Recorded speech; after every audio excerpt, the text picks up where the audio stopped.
Saint-Denis est le premier évêque de Paris. Le pape Fabien l'envoie vers 250 pour évangéliser la Gaule avec ses compagnons Rustique et Eleuthère.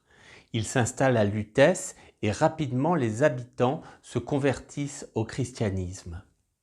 Cette magnifique fresque réalisée par le peintre Abel de Pujol dans l'église Saint-Denis du Saint-Sacrement au cœur de Paris dans le Marais résume l'activité de Saint-Denis. Saint-Denis est au centre, il prêche, les Gaulois l'écoutent avec attention. Remarquez leurs vêtements et coiffures typiques des Gaulois. Sur la droite, cet homme se détourne de la religion romaine en refusant de sacrifier ce bœuf. Cette autre peinture, dans l'église Saint-Bernard de la Chapelle, montre le saint en train de baptiser les habitants de Lutèce.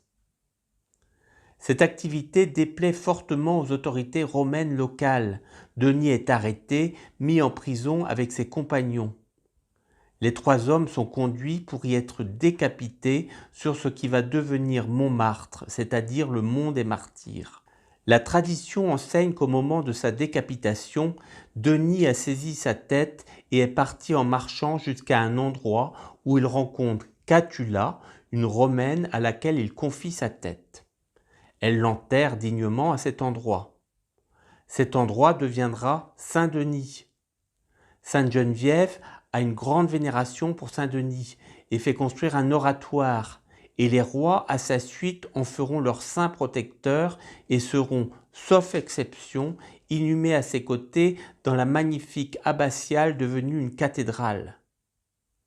Saint-Denis est un saint céphalophore, c'est-à-dire qu'il est souvent représenté portant sa tête, comme ici sur la façade de Notre-Dame de Paris ou encore dans l'église Saint-Pierre de Montmartre. Montmartre conserve le souvenir de Saint-Denis et ses compagnons. Les rues Saint-Rustique et Saint-Eleuthère sont bien connues des habitants.